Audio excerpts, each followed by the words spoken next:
Hello guys, welcome to my vlog. Ako nga pala si Miguel Cabukit.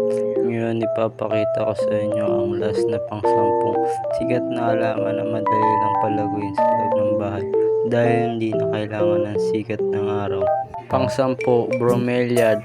Ang halamang ito ay isang tropical na halaman na mayroong matitingkad na kulay.